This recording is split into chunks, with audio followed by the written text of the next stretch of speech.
इगतपुरीत आदिवासी संघटनांचा रास्ता रोको मुंबई आग्रा महामार्गावर वाहतूक विस्कळीत। नाशिक जिल्ह्यातील इगतपुरी येथे आदिवासी संघटनांनी रास्ता रोको आंदोलन करत सरकार विरोधात तीव्र निषेध व्यक्त केला आहे। अखिल भारतीय आदिवासी समाज परिषदेच्या वतीने मुंबई आग्रा महामार्गावर हे आंदोलन करण्यात आले। या रास्ता रोकोमुळे मुंबई नाशिक आणि नाशिक मुंबई महामार्गावरील वाहतूक जवळपास अर्धा तास विस्कळीत झाली। महामार्गावर वाहनांच्या लांबच लांब रांगा लागल्याचे चित्र पाहायला मिळाले। आदिवासींच्या आरक्षणामध्ये बंजारा आणि धनगर समाजाचा समावेश करू नये तसेच आदिवासी समाजासाठी 12,500 रुपये पदांची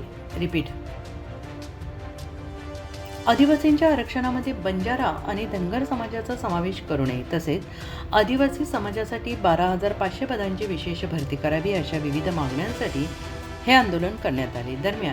आंदोलनादरम्यान आंदोलनकर्त्यांनी शासनाच्या GRची होळी करत सरकार विरोधात जोरदार घोषणाबाजी केली आहे। आज जवळजवळ तिसरा दिवस आहे। आमच्या शेनीत गावचा मुलगा पाण्यात बुडालेला आहे। प्रशासनाचं अतिशय दुर्लक्ष आहे। आम्ही सांगतो का पाण्याचा फ्लोअर थोडासा कमी करा जेणेकरून आम्हाला ते सापडायला मदत होईल। आज तिसरा दिवस आहे, बोटीनं पण बघतोय तरी नाही आणि पाणी तिसरा दिवस आहे म्हणते कमी करू। आजपर्यंत पाणी कमी केलेलं नाही आणि पूर्ण पाणी पण जास्त असल्यामुळे आम्हाला सापडायला अतिशय अडथळा येत आहे। त्यामुळे आम्ही सर्व इथं शेनीत फाट्यावर पूर्ण रस्ता रोको आंदोलन केलेलं आहे। इथं महिला वगैरे प्रशासनाची कोणत्याच प्रकारची मदत नाही आहे। इथं फक्त येतात काहीतरी धातूर मातूर सांगता आम्हाला आणि बुलतापा देता, फोन आश्वासन देता नुसते हे केलं ते केलं। लवकरात लवकर ते पाणी बंद केलं ना तर आम्हाला लवकरात लवकर बॉडी सापडते। तिसरा दिवस आहे आज त्या आईची आणि त्या वडिलांची त्यांची काय ते होत असं जर काही जर नाही झालं तर आम्ही आज डिसिजन घेऊ। आज संध्याकाळी नाही तर उद्या सकाळी समृद्धी महामार्ग पूर्णपणे बंद करून टाकू। एक तासात नाही इथं काही झालं तर ठीक आहे, नाही झालं तर आम्ही पाणी बंद मार्ग आम्ही निवडू।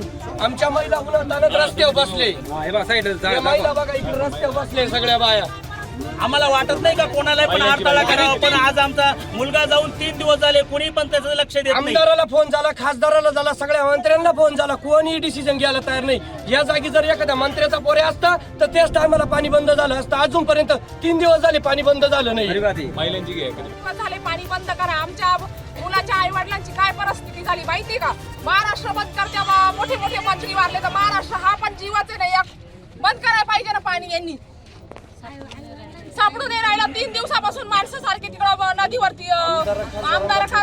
खासदारांना फोन केला, खासदारांना फोन केले तरी फोन हे करतील, फोन उचलतील नाही। पाणी बंद होत नाही तोपर्यंत आम्ही उठणार नाही। आणि आज जर काही नाही झालं तर उद्या आम्ही बंद करून टाकू। आज मुलाच्या आई बाबा आयुष्यामध्ये टाकेले, मग त्यांच्या बोलायला शब्दच नाही राहील तर काय बोलायचं। 3 दिवसापासून रात्रंदिवसाचे नदीवर बसले, तिकडून फोन केला तर बंद केलं। पाणी जातं कुठून आलंय मग? तिथं येऊ का? समृद्धी पण बंद, सगळा महामार्ग सगळं बंद करू। मोठाले मंत्री जर गेले तर केवढा मोर्चा काढी। आणि शेतकऱ्याचं जर आज मुलगा जातो तर त्याच्यावर काहीच नाही ऑप्शन होत। 3 दिवस झाले, काय सांगायचंय सगळं टीव्हीला, पण आता काय करायचंय? आम्ही बोलून आता आम्हाला काय बोलायचं पर्याय